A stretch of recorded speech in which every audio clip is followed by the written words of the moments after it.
帝国惑星アルマゲドン。帝国の領土である惑星アルマゲドンは、オルクやケイオスらと幾度とない大戦争を起こしている。しかし帝国はそれらの戦争に連戦連勝。そんなアルマゲドンは聖騎テラより少し小さく、そのため自我が弱いが安心してほしい。ハイブ、工業を担うアルマゲドンは、帝国生産電力フル稼働なため、無数の生成工場、化学プラント、兵器工場、壊滅施設、中金属汚染、有毒ガス、スモッグ。それらで大気が重くなっても耐えきれる。素晴らしい惑星なのだ。マスクなしで生きていけないって？そこはフォージエンペラー。またアルマゲドンは頻繁にオルクに攻められるため、繁殖しやがったオルクたちと戦争がアルマゲドン内で何度も繰り広げられる。そんなアルマゲドンに大量のオルクたちが攻めてきた。迎え撃ちはあらゆる帝国戦力。ギリギリの攻防にて一筋の光が天から現る。そんなローンチがアルマゲドンボックスです。英雄たちの戦いを追体験して、レッツフォージエンペラー。そんなゴミみたいな環境を守りたくない？誰がそんな真っ黒な設定のゲームしたいかって？じゃあ次は、もう人類はいつどこまで行っとんじゃ。アレックス候補簡単まずいっすよ。どうせ今回も勝っても国民が奴隷化したり、オルクの時代からオルクが再発したりして結局地獄が増えるだけだろうが。カメラ止めて。私のみたいな銀河に生まれたかったよー。オーハンマー放水艇の頻繁アルマゲドンは近日発売です。オルクのアルマゲドン、かつて存在したウラノール帝国は、歴史的ダントツのオルク帝国である。その強大さは、皇帝が宇宙に進出した大聖戦でも最大級と言われ、大ボスの高さが10メートルを超えてただの、木そのものをアープさせる技術だの、しまいには人類の言葉を完全に話してたとまで言われている。I can speak English。総機長バルカンの活躍によってこの地は浄化されるはずだったが、惑星の環境とオルクたちの技術を欲した火星技術者たちは、なんとその技術を使って帝国領域にウラノールをアープさせたのである。そう、すなわちアルマゲドンとはもともとオルク帝国の惑星であり、オルクにとって奪還すべき因縁の惑星だった。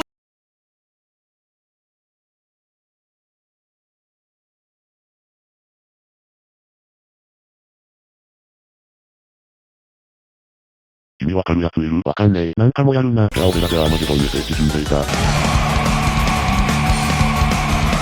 マゲドンは最高だ。最高の戦が待ってるぜ。大多数のオルクは歴史なんか知らない。だがアルマゲドンは多くのオルクが最高の戦場を求めて集う。聖地巡礼の品のである。そんなこんなでアルマゲドンは、両のオルクが新聞しに行くのだ。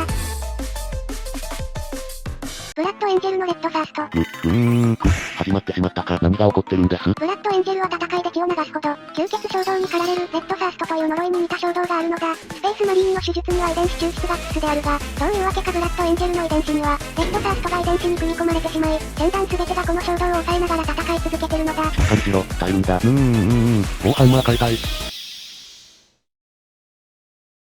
なんて、オーハンマーが欲しい。ごめん、どういう繋がりでそうなるの？バカ者、人は闘争、すなわちオーハンマーを求めるものだろうぜ。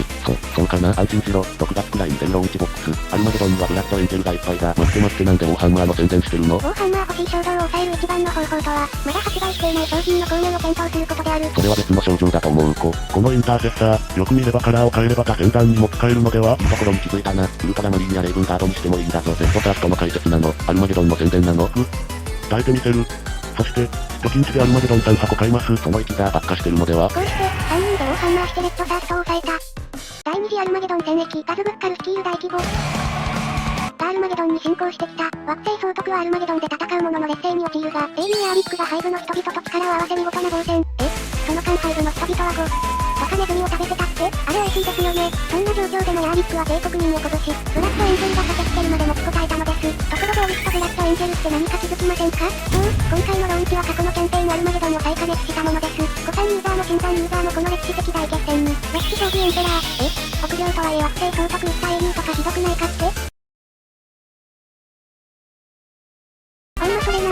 アレックス候補簡単。逆に第二次戦役の惑星総督は粘ったのに無能扱いされて粛清されてます。アレックス候補簡単。逃げても粛清、戦っても粛清って、どない鉄柱で。アレックス候補簡単。リベンジ扱んでそれはまずいっすよ。要するに勝てんかったら帝国に粛清されるんやろ。ほんならもうええわ、うちがウルク殿を全滅させてきたら。なんという劇場、あなたこそ制御にふさわしい。誰ですか？生放送中ですよ。我々はアルマゲドンのジェットボックスのリベンジや部隊、粛清とともにオルクを撃滅しましょう。たっつけないで。おお、シクターは気合入ってていいの。行くぞアルマゲドンをオルクの墓場にしてやれオーディエンペラー。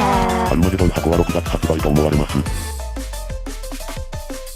セバスチャン・ヤーリック、帝国で最も輝かしい武勇を轟かせる政治将校といえば、かのセバスチャン・ヤーリックを置いて他にいないだろう。彼はオルクの大ボスとタイマンを張って勝つどころか、大ボスのパワークローをギュッて装着するという、オルク顔負けの万人を叩きつけた、人間なんぞよとバカにするオルクだが、あのオルクの伝説的な大ボスがズブッバルでさえ、ヤーリックだけは違うと評価するほどである。そんなヤーリックはオルクたちにとってどんな存在なのか？やろうとも、今日の議論は復活したヤーリックについてだ。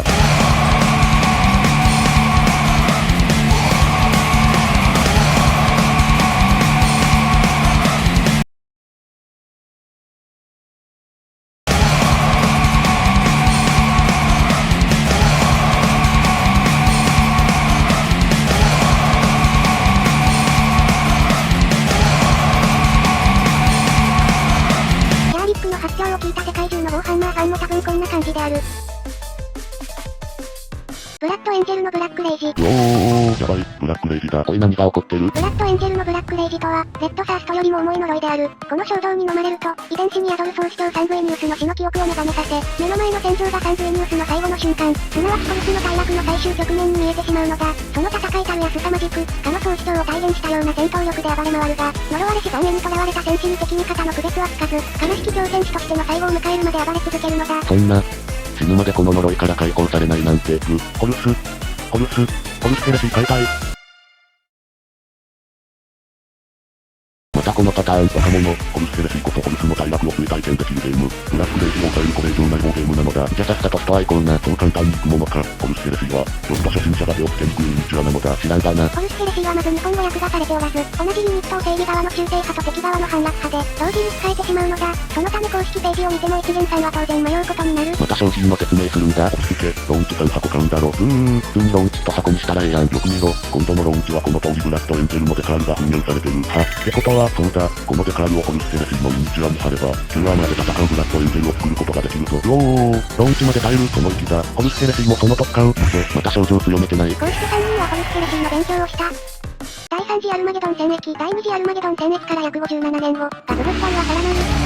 見て帰ってきた。中心となるのは第2次でオルクを追いやったヤーリック。ただでさえ老兵のヤーリックが57年もどうして生きてるかって、この通り帝国は改造が得意ですから、とはいえオルクは限界を超える規模で進軍してきました。冷術とはいえ数が数、戦士基地も厳選し、無事オルクをハイブテンペストラへの封じ込めに成功。こうして第3次アルマゲドン戦役はオルクを抑え込み、帝国は無事勝利しました。それって勝利じゃなくて封じ込めただけではって？アデプトス広報換算を抑えて。頑張って、次ないですから。それこそ今回のローンチの内容へと続きます。やったー、バレたー。アルマゲドンの戦役を制し、帝国の栄光をもたらす勇者は、これを見ているプレイヤーさんです。今こそ勇気を振り絞って、レッツゴービエンペラー。収録終わった？バッチリです。お疲れ様でいす。つまでこの後プロパガンダ続けるんじゃー。アデプトス広報換算。そもそも第3次はハイブオルクに乗っ取られてるやろがい。いやまあでも包囲してるし一応飲むどっかは。そんなこと言うてたら今回のアルマゲドンでしっかり準備して攻めてきたやろがい。まだ負けたわけじゃないですし。ここ落とされたら次はうちらの地元の地球やねんと分かっとんのか。アデプトス広報換算、ヤーリックビームを抑えて。じゃあ次は、こんな使った宗教内がぶち壊してやらー。 6月発売するであろうアルマゲドンの結果出るまで我慢してください。ブラッドエンジェルの5エンジェリックグレイシズ、レッドサーストやブラックレイジなど、突如現れる凶暴性に抗うのは難しく、それらを抑制するために、彼らは芸術を学び精神を育む習慣があるのだ。なんと、優雅で美丈夫なブラッドエンジェルらしいたしなみだな。ありがとう。せっかくだから見ていってほしい。おう、見学させてもらう。5エンジェリックグレイシズの名の通り、集中、謙遜、自死、自制、許しについて教える。まず集中、すなわちボンハンマーのゲームとである。このうち分かってた。次に謙遜、いいミニチュアができたからといって自慢したりしないこと。はい、小学校かな。自死はゲームで相手がルールミスなどしても、楽しいゲームにするよう心がけよ。それは辛いですね。それで自分が不利になってしまうとブラックレイジしそうだ。それも脅迫だろ。だからこそゲームで伝えなさい。オージエンペラー、効果あるテラピーに見えてきた。次に自制、ウォーハンマーを買いすぎないことだ。発症しかけとるやん。そこで何より重要な許しである。それはつまりそうだ。追加してしまった自分を許しなさい。こうして魂を磨いたブラッドエンジェルは、趣味人の模範であると評価され、今度のローンチ、アルマゲドンに選ばれたのであった。それは違うと思う。ヤーリック VS ガズブッタル、アルマゲドン戦役にてヤーリックの大活躍は皆さんご存知でしょうが、対するオルクのガズブッタルもオルクの中では最強格の大ボス。体格差を見てもこの通り、英雄とはいえ不利ではないか。とんでもない、ヤーリックは重戦車さえも乗りこなします。フォートレス、オブ、アロガンスと言われる超重戦車により、ヤーリックはオルクへさらなる追い打ちをかけました。さらに次の戦役では解放してさらに強くなったんだとか。対するガズブッタルも自慢のメガアーマーを新調してさらに巨大に。そして今回のヤーリックはスペースウルフにより強化されさらにパワーアップ。そう、両者は争うことに強くなり、今回のアルマゲドンではきっともうこんなことに。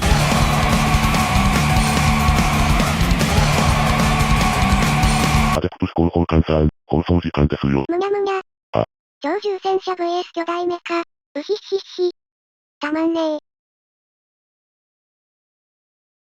今回のローンチは、この通り、どんな戦団、どんな種族にも入れやすい内容だ。それはつまり、君たち自身の手でアルマゲドンの戦いを作り上げやすいということ。自分の戦団が、自分の種族が、自分の英雄が、アルマゲドンで伝説を刻む、そんなロマンあふれるローンチというわけだ。さあ君も、近日登場予定のウォーハンマー 4K アルマゲドンで、自分だけの伝説を始めよう。むにゃむにゃ。オルクの拷問アルマゲドン戦役後、ヤーリックはガズグッタルを追いかけるも、なんと捕獲されてしまったのである。こうして捕らえやなんてことはねえが、俺たちより追跡人間のお前がどうやってオルクを止めやがったんだ。はて、目からビーム出せ。背部の人々は恐れていた。私はそれを怒りへ変えて立ち向かわせただけだ。わかってんじゃねえか。撃ったらまず殴るのは突っ込んだ。なるほど。そうしてエンジンをやる気にさせたのは大したもんだがな。てめえはあの惑星も対象でなかったはずだ。なんだと、ヤーリックより強いのがいるのか。どんなビーム出すんだ。あの背部は、戦闘員や全部がほとんどだった。となれば私以外、まとめられるわけないだろう。弱っち人間を一旦駆り立てやがった。こいつどこでも戦できちまうぞ。なんてスリリングなことしやがる。仕方ないだろう。ボスに泥を塗って独断でマリーンへ増援を求めたら、追い出された先が背部だったんだからな。ボスに逆らうだと。なんで人間同士で殴り合ってんだ。もうオルクだろこんなん。クソン、我慢ならねえ。俺とタイマンしやがれ。目からビーム出せ。いつまでやろうとも、こいつは誰の芋もか決まってんだろうが、それも俺たち全員の芋もだ。こいつのついた分断と最高の一手をするぞ。こうしてヤーリックはオルクたちから解放された。遠くでまだ燃えてるおめえの怒りが見える銀河の果てでもわかるぜ人間そこにいるんだろう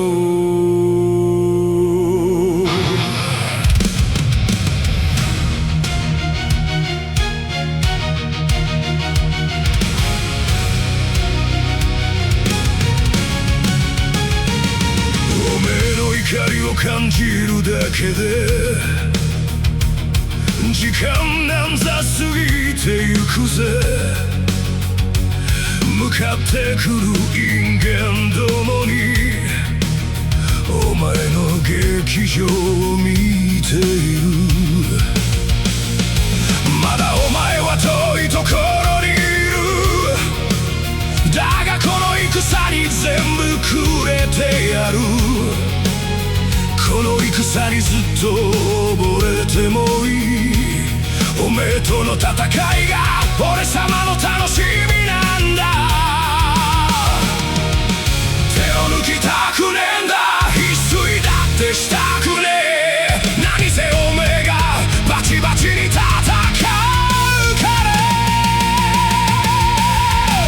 俺様は全部平らげてやりてんだどんな敵がぶちかましてきても惑星一つ飲み込む戦でも足りねえ俺様はおめえと戦いてんだ人間それこそ惑星ごと飲み込むくらいに